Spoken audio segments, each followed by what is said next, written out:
All right. So to kind of start it off, do you think you could tell us about your just background, like growing up playing lacrosse and playing in college, and kind of how you ended up becoming a coach? Sure. Um,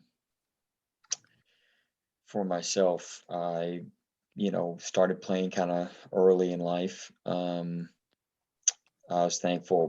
My dad played in college himself, and so I was around it as a young guy.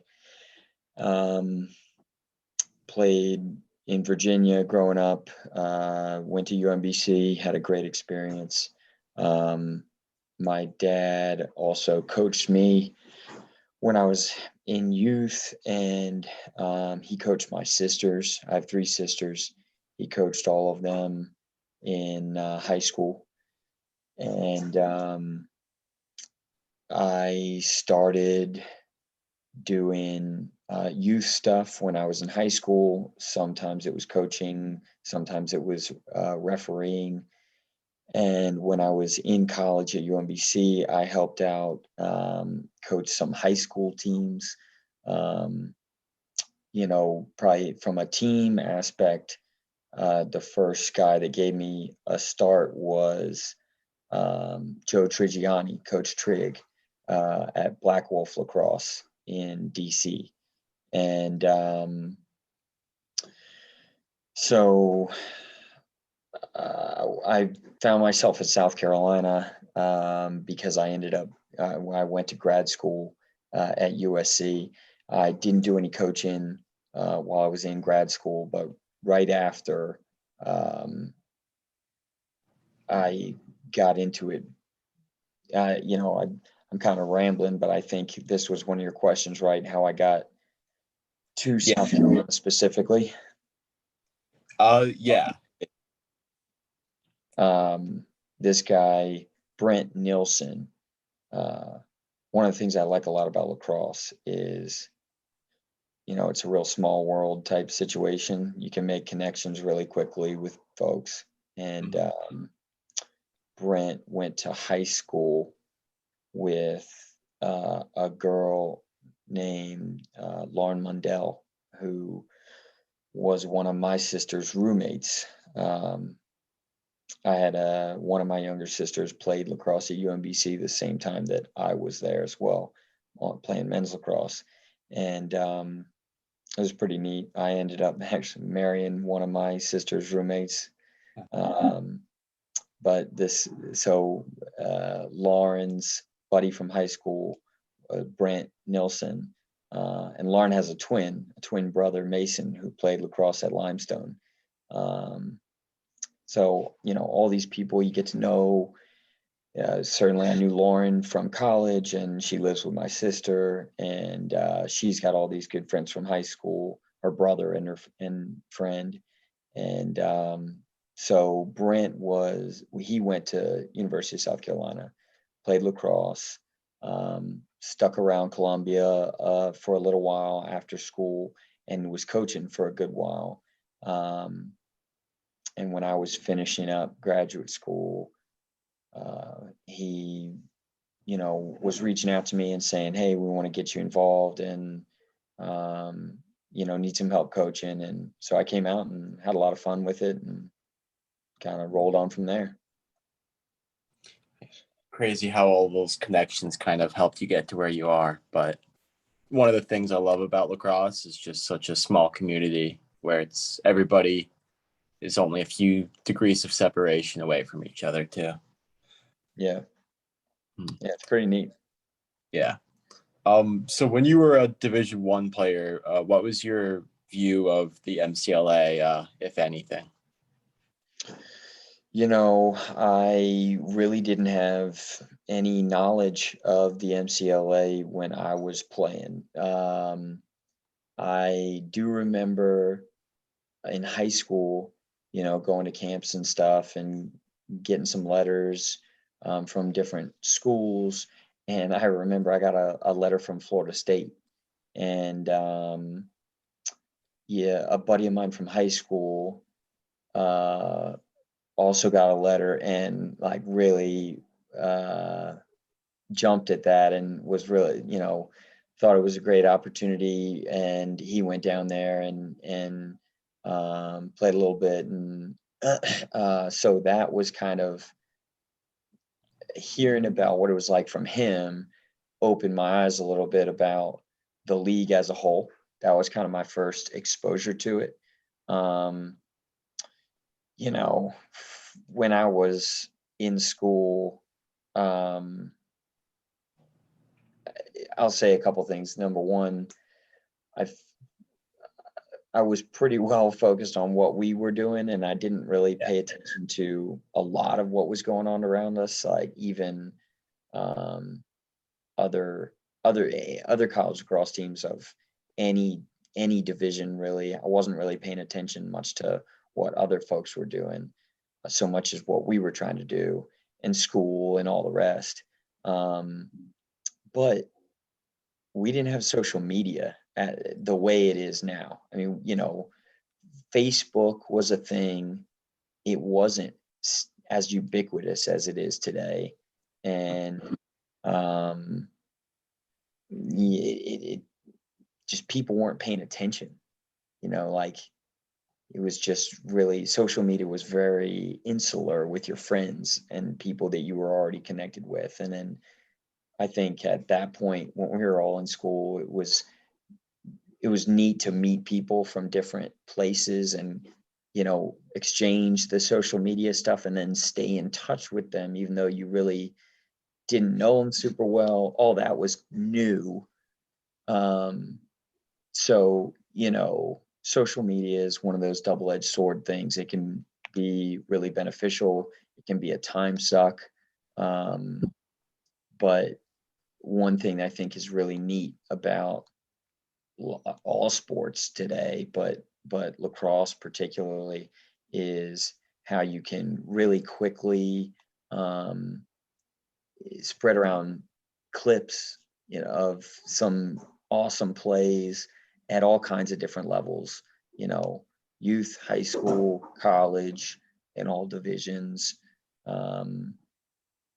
So I think I probably, if I played now, I think I would have a much better understanding, knowledge of, and appreciation for the MCLA. And I think that is a credit to the leagues to some extent. I think they've done a pretty good job of trying to be, out there on the internet, as far as it makes for ease of consumption, without a lot of cost. Twitter is a great example for our team at Carolina. I think we did a pretty good job of using Twitter to engage folks at minimal expense. And anyway, plenty of different folks, you do different things. We would not necessarily dedicate one person to run the Twitter, but it would be kind of a group effort, and different guys, based on injury or something else, something going on and couldn't necessarily play, would jump on the Twitter. And especially some of the older guys, if you get injured, that's a way to, obviously you're still invested in the game, but that's a way to like really feel super involved and put your stamp on it, and can be fun. I don't know. It's so, social media is crazy with what you're able to do with it these days. I think you got to be careful about how you use it overall. But I will say it was just different when we played. But that stuff changes so quickly. It's only been, I don't feel like I'm that old and hadn't played that long ago. But things change really quickly with technology. Yeah, I remember after that 2019 National Championship game against Cal, some of the clips from that game were going all over Instagram and Twitter and stuff too. And I'm sure that's the first time a lot of people saw that these big schools actually had lacrosse too. Sure. So kind of back to that national championship part though. So what do you think kind of made that team different to have that amount of success? You know, I was really fortunate as a coach Mhm. uh, to have a lot of really good talent to work with, and that's been true at South Carolina since before I got there.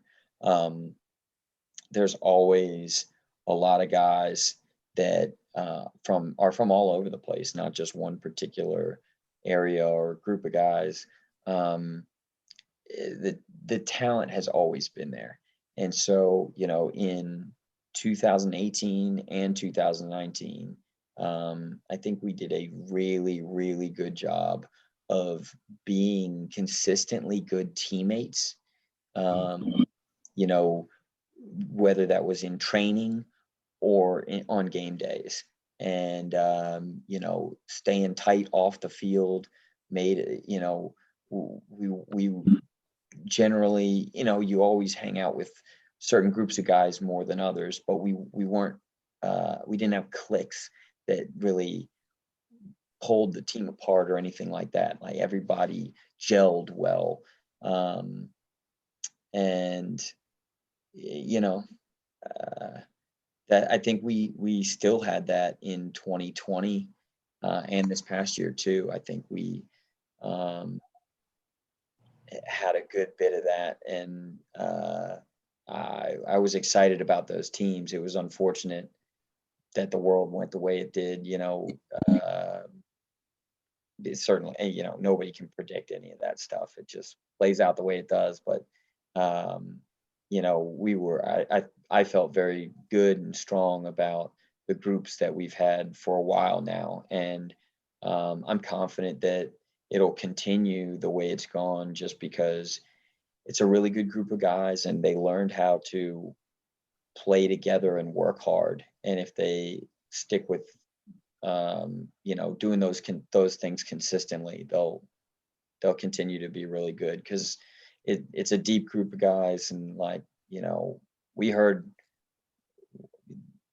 whatever on the internet and whatnot, discussion about after 2018 we kind of burst on the scene, and there was a lot of, well, they're losing this guy and they're losing that guy, and we had a lot of young guys on that team that just kept it rolling, and more young guys picked it up from them as they kept going along. And they've got I'm confident they're going to have a really strong crew this year. I'm really excited to watch, and watch them play as much as I can. um, and so you know it's a I guess what it's always been a great group of guys that come through Yeah. consistent, you know, and so when you're able to pair talent and numbers and bodies, with that playing with each other consistently, for each other consistently, that's what made those couple of teams really special. Um, but it's people at the end of the day, and we have a lot of good guys coming through consistently. Yeah, I think that definitely always helps at the MCLA level, because I mean no one's practicing as much as D1 teams, so the difference is kind of just how tight the team is. Yeah. And so getting into kind of the specifics, it seems like you guys have a lot of kids like come out and be on the team. Did you end up having to make cuts every year, or was it just kind of anyone can be on the team if they want? No, yeah, unfortunately, we would have to make cuts every year, and that was a good problem for me. It's a nice position to be in as a coach, to be able to um, have a stable of guys to pick from, right? But um, we there are a lot of factors that go into not being able to take as many guys as you want. Probably the biggest consideration is travel expenses, and how you allocate those. And, you know, if your buses only fit so many guys, if you're traveling and need more than one bus, that's doubling, almost, maybe not quite, but almost doubling your expense for a weekend. And so, you know, that makes sense maybe if you've got a football team. Even if your football team doesn't necessarily make money, you're justifying the cost because you're filling both buses, right? Or all their buses. You know, it's tough to have like 2 buses, but only one of them be half full. So, you know, things like that. We, especially the last couple of years, but for a little while, we were putting an emphasis on trying to take at least one away trip each regular season that required a plane trip. You know, knowing that if our goal is to try and play in the national tournament, you're very likely going to have to get on a plane to do it. So we would try to do one a year in the regular season, and you know, you get up to 60 plus guys on the team, that becomes really expensive. So that's probably the number one reason why we would have to trim numbers, but there were constantly a lot of guys coming out to tryouts, a lot of interest every year. We got to the point where we would do staggered tryouts to have like all the new guys come for a week, and then kind of pare that down and then add it with the returning players from the prior year and blend them together and then pare that down again. And just to deal with numbers and limited field space and resources. And but you know, in an ideal world, I would have kept anybody that wanted to be out there. I wouldn't have turned anybody away. And you know, I think there's ways of dealing with that. You can have a JV program, you know, of sorts. You know, that'd be, I don't think many MCLA teams are doing that, but I think that comes back to ultimately the cost of moving people around and facilitating everything that you're doing throughout the season. Were you actively recruiting any players to come to South Carolina too, or is it kind of just kids who want to come to that school will then reach out and try out? So I've said this before, but I don't think people really believe me. All my recruiting was reactive, not proactive. Mm-hmm. I wasn't going and looking at tournaments and trying to, you know, like pick guys out and find out their information and solicit them. Yeah. And the major reason being I had nothing to offer them. I mean, I couldn't provide them any scholarship. I couldn't even provide the minimal, like, oh, hey, you don't have to pay dues. Like, we didn't have the ability to do that.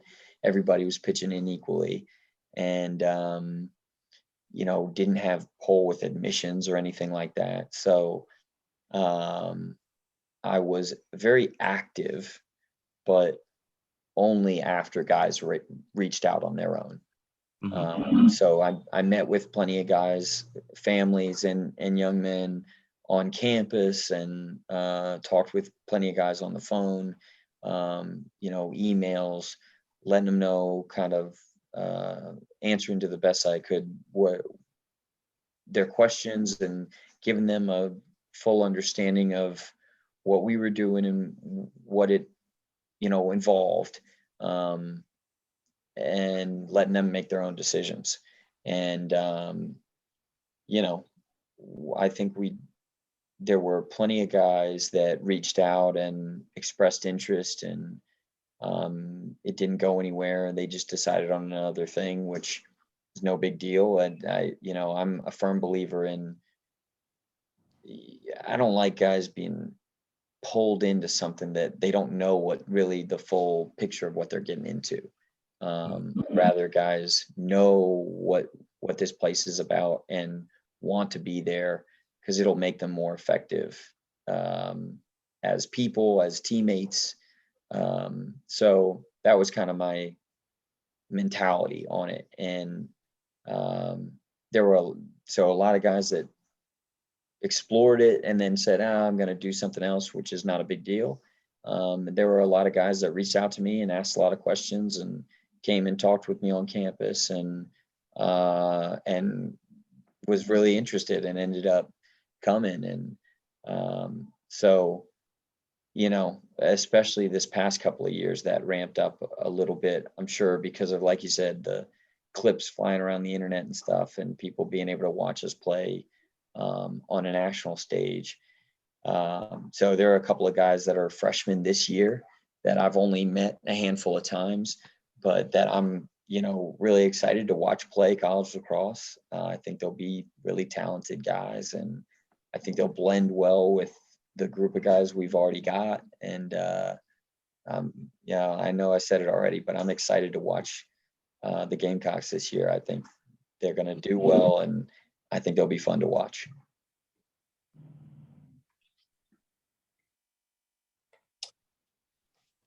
So just a little bit about more, or sorry. So when you're talking about your program with these kids, part of that is like the practice and the schedule and stuff. So what did that look like at South Carolina for the fall and the spring? Oh, okay.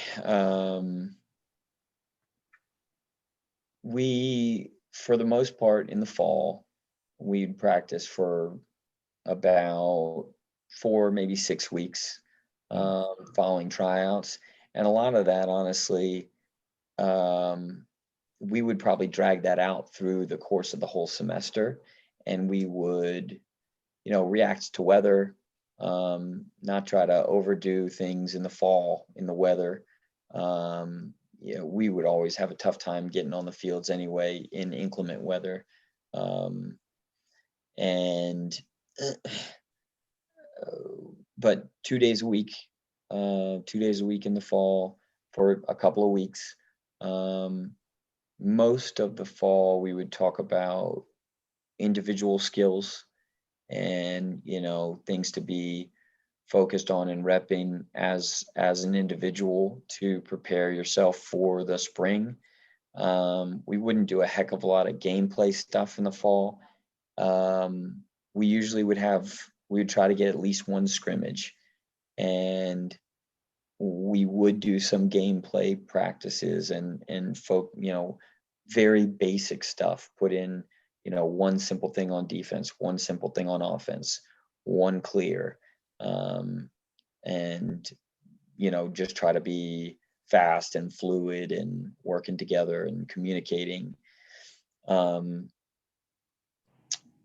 That's basically the fall. And then, you know, guys would be, well, throughout the year, not just in between fall and spring, but throughout the year, guys were pretty well on their own when it came to, you know, their physical conditioning and weight room work. And, you know, I would always be encouraging it. But we didn't have organized lifts and stuff as a team. We would periodically, mostly in the spring, not so much in the fall, have like team film sessions and team yoga sessions.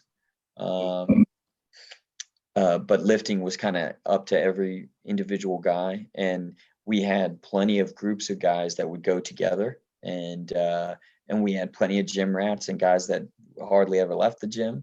And, you know, we had some guys that didn't do it at all. And I think, you know, again, I'm always encouraging guys because it doesn't hurt you ever. It only helps you. But everybody's got to be their own person, and some guys have other things going on, and that's okay. So in the spring, we would pretty well still only practice about 2 days a week most often. We were only guaranteed by our club sports department 2 you know, sections, so 2 slots on the field per week for practice. A lot of pretty much throughout the spring, we would request a third day, and usually it was granted if so long as people weren't using the fields. And then depending on, as we go through the year, depending on whether it's weather and we get rained out one of our 3 days, or we play a weekend where we have two games in a weekend and don't want to beat ourselves up, either right before or right after, we might pull back a little bit. And usually would try to get together at least 3 times a week outside of game days. So if we weren't practicing, we might be doing a little bit of film work. But that's really all we, from a time standpoint, it was not that much. And we tried to really emphasize making the most of our time, especially having not a lot, we couldn't walk out on the field whenever we wanted to and just go to work. So the time we got, we had to make the most of. And I think that fit well with the group of guys that we had on the team, and it allowed guys the freedom to be able to be involved in a lot of different other activities, or their studies and whatever the case may be. So it was a good group of guys that got after it on the field, got after it off the field, and had a lot of fun, working hard and fighting after goals. Yeah. Kind of switching to a new topic. How was the team viewed kind of on campus? Did kids come out to games and really support you guys, or was it kind of just seen as a club team? So we were known as a club team, but it wasn't a negative thing. It wasn't a pejorative. And there's a couple club sports on campus. Hockey was another, men's hockey that had a good following and a good attitude about what they were doing year to year, and good social media presence and that kind of thing. So we carried ourselves as the lacrosse team on campus. There's only one of us, and we tried to represent the university that way. And we had great home field advantage. Our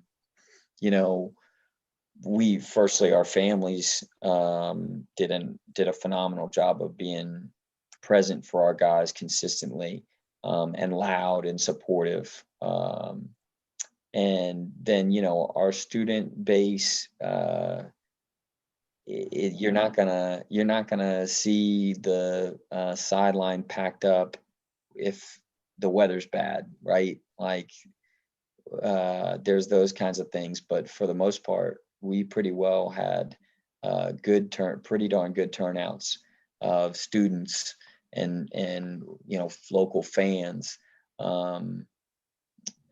Really, with the only thing stopping that would be weather, and we had plenty of weather to deal with from time to time. But yeah, if it was a good clear day, we usually had a great group of fans, mix of local lacrosse fans, high school players, and that kind of thing, but also lots of students. I know Clemson, are big rivals, but along with Clemson, were there any other teams that USC would play that it was always competitive and maybe you were on-field rivals with? Yeah, I mean, there are a bunch of really good teams in our league, and there are plenty of back and forth series where one team or another gets the best of the other for a couple games in a row, and it always makes for great. It's a very competitive league, so it's been a lot of fun to be involved in the SCLC. I got to say Florida State is probably, which is kind of an oddball. If you talk about football, basketball alignment, they're ACC, we're SEC. It's not like we're super close geographically, but I think it's been kind of like a kindred spirit type of thing, where we see similarities in just the makeup of the school, the makeup of, the vibe around campus. Kind of Tallahassee and Columbia are not all that dissimilar in the makeup of the city, how the school and the town kind of is intertwined, and they're both capitals of South Carolina and Florida, respectively. So that's been kind of outside of, the team upstate you were talking about. The Florida State has been a fun, competitive rivalry game year in and year out.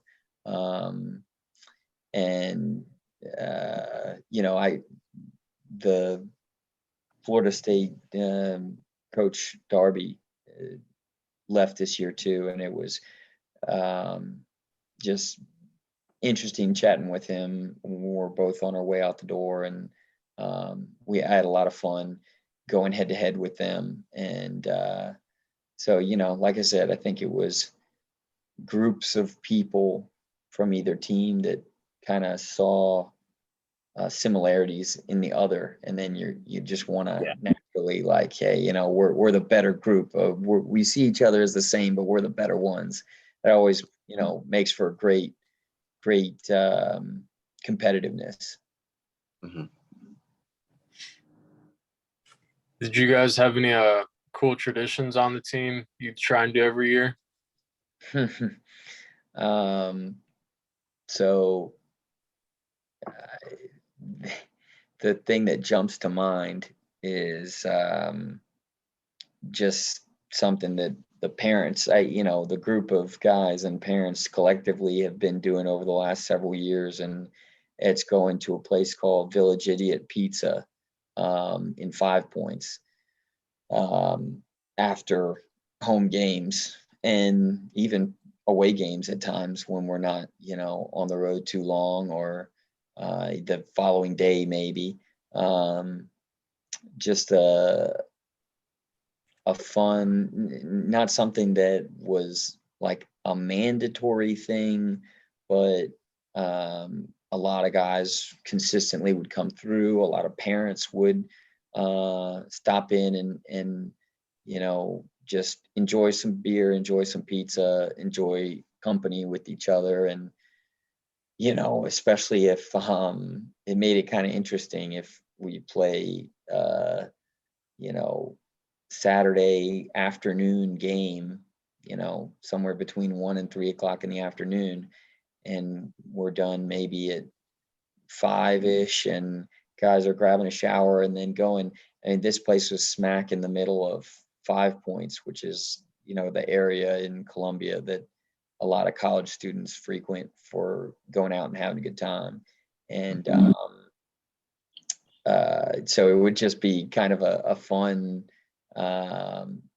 interesting blend of all these personalities and activities, with a buzz of college students all around, our guys together with their families, and then their friends are coming in, and it was always a lot of fun.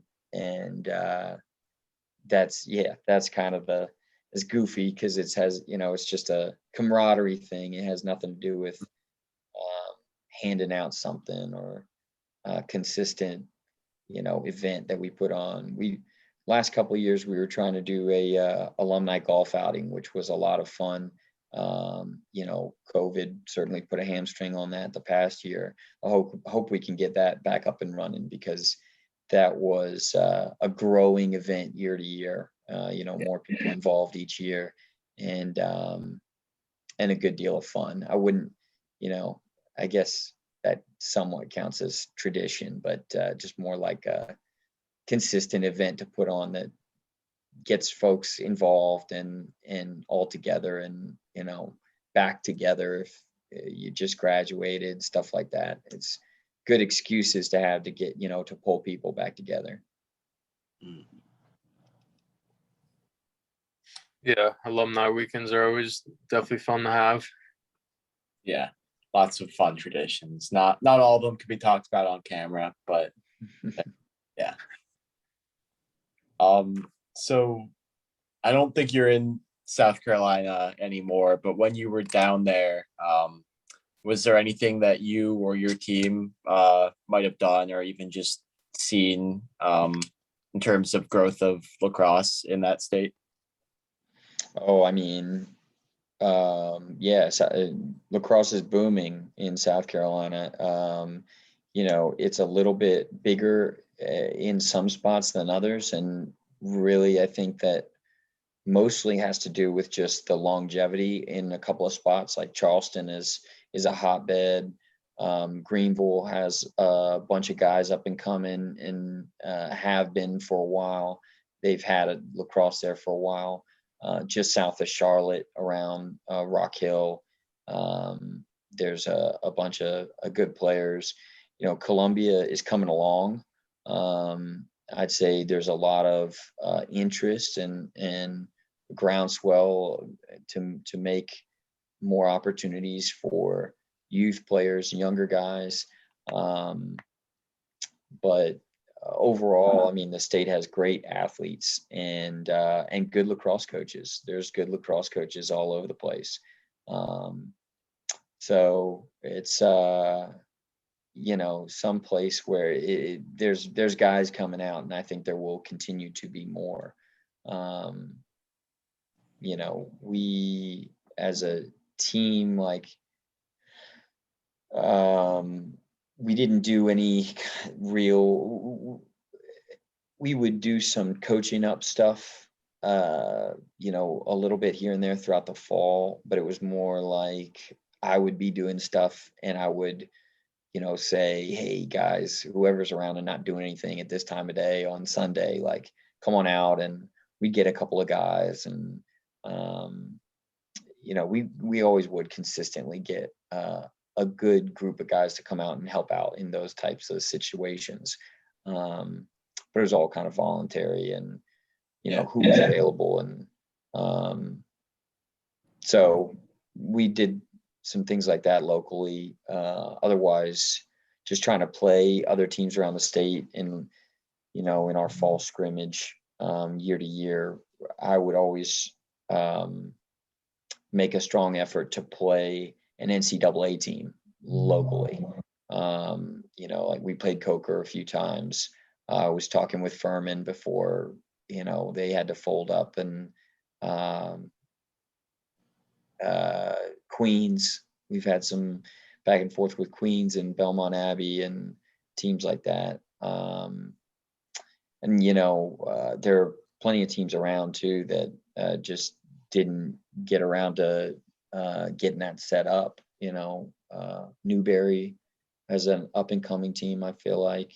There's a bunch of teams popping up in the upstate, and lacrosse is growing a lot in South Carolina. I think I'm excited to see where it goes in the next couple of years, next 10 years. And I'm just curious too, how would those matchups with NCAA teams usually go, or was it kind of different depending on the team?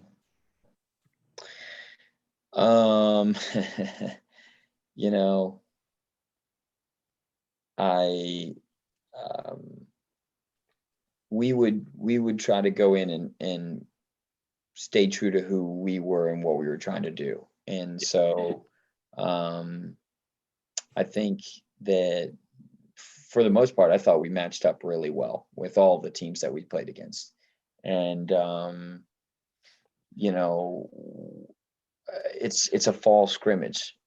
We would always try to get everybody a touch, get some young guys mixed in with old guys to get a feel for playing that speed, especially for freshmen. If you got some freshmen that have been playing really well through the fall and showing a lot of promise, you want to get them touches early in a game scenario where, you know, they can get a feel for the speed, the speed of the game, because it's taken a step up. But they're not with a bunch of their peers. If it's just one or two here or there mixed in with older guys that can help them be comfortable and build their confidence, I think that's really important. Building up, you know, in the fall, in the early spring, if you can get away with it. And so we would try to, you know, get as many guys through as we can and get all sorts of guys those types of experiences, matching up against good talent, and you know, and teams that guys that were in the weight room constantly, and you know, doing team strength and conditioning stuff all together. I think that's always a good challenge. You know, like I said, that wasn't a mandatory thing for us. I'd say on our team, probably more guys than not were in the weight room and doing different things on their own. You know, some guys certainly were more consistent than others. But you know, I always thought we matched up well. And then, you know, the certainly the thing that sets an NCAA team apart would be depth, and consistency of depth, I think. But, you know, even there, I think we matched up well generally with a lot of those teams. And it was fun too, you know. Our guys always kind of lick their chops at taking on those kinds of challenges and proving to themselves that you know, they're just as good as those other guys, regardless of you know, what your administration is, right?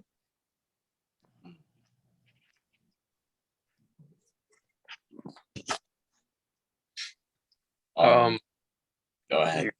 No, you go, Tommy. You got it. All right. So you're out of the MCLA now, but what do you think as a league they're doing well right now, and what would you like to see the MCLA do to continue to grow?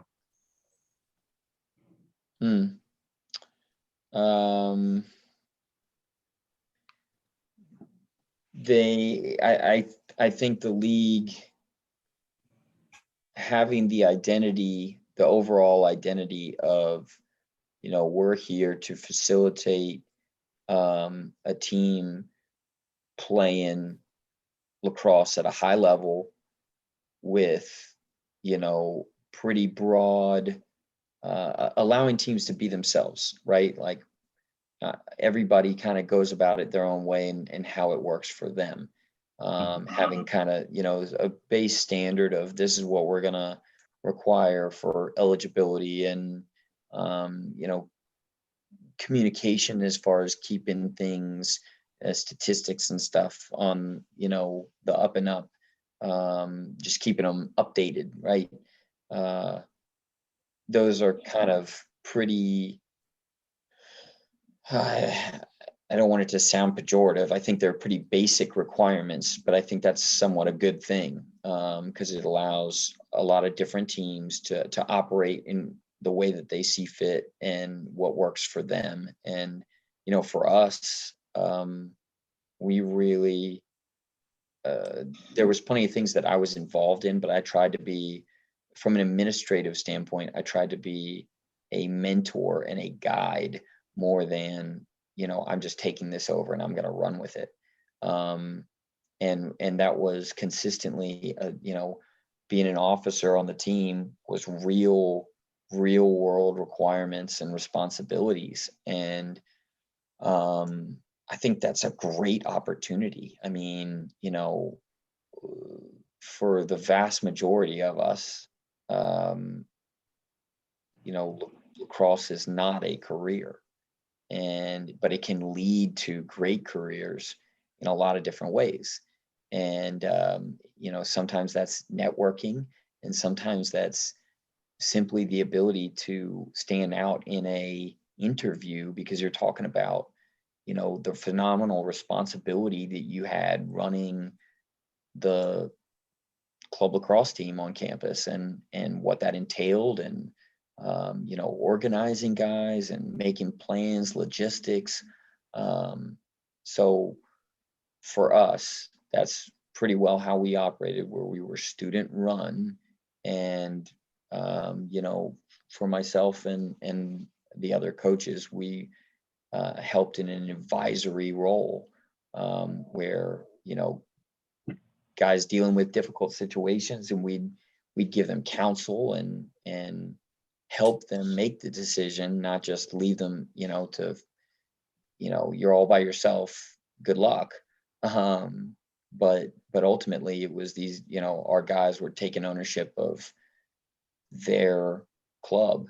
And I know that's not how every team operates. And so I guess coming back to my point, I think one of the great things about the MCLA is this ability for real diverse teams to operate in the same ecosystem. And it's really just about the competition, and getting on the field and playing and having fun doing it. And I think the league does a pretty darn good job of outreach with media and social media. Certainly that's a tough thing to stay on top of consistently. But for the most part, I think they do a pretty good job of being out there. But I think that's a membership too. I think the membership overall of the league does a good job individually of putting themselves out there and being advocates for themselves. So yeah, I don't know what I would say about what the league could do better. I mean, I've been involved in different things. It's tough to be a Monday morning quarterback. I mean, there's so many different. I commend the league this past year for just rolling with the punches and doing what they could do to provide opportunities for guys to play.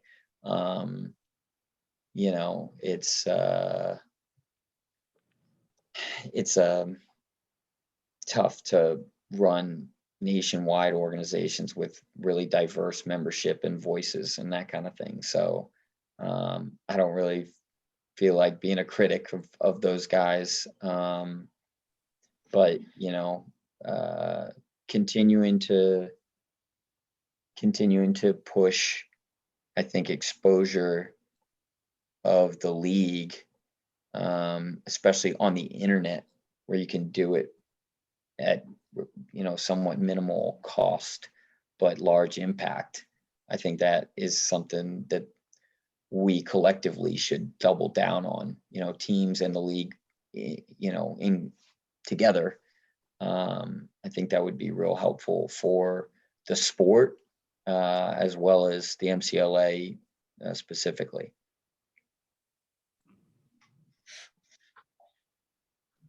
I don't know if you saw it on Twitter, but Nicolo was talking a lot about MCLA teams and ranking them and stuff, and I saw you kind of got into it with some of your players at one point. Did you Oh geez.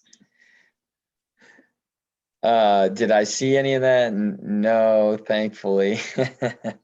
Sometimes I catch some of the stuff that goes along, but now I'm curious. I'm gonna have to go look and see what kind of beef was going on. But no, I mean, I think that's great for the league. Nick, I think Mr. Ocello does a real good job of creating a persona and generating interest and conversation. And I think it's funny because it sure does seem like I haven't had the pleasure of meeting the guy, but it sure does seem like it's a keyboard persona that is a lot of fun to do, but he seems like a really good guy. So I think it's awesome that he is involving or, getting riled up with the MCLA. I think, like I said before, social media these days is just a different animal than what I knew when I was in college. And, you got to be careful with it, but I think it's a powerful tool. And, more of that kind of stuff for lacrosse as a sport, for the MCLA as a league. I think I'm all for it. And like I said, it's so easy these days. Everybody's got a very powerful camera and internet connected camera in their phones, in their pockets. So it's I hope we'll see more of stuff, good things like lacrosse and fun plays and banter, and less issues in our communities. But we'll see.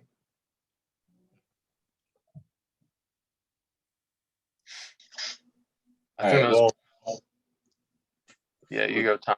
We're about to just wrap it up too. yeah, just thank you for taking this time to talk to us tonight. Just I think you're our first national championship winner that we've talked to. So That's cool. I appreciate you guys having me. It's it's fun to talk about lacrosse anytime, but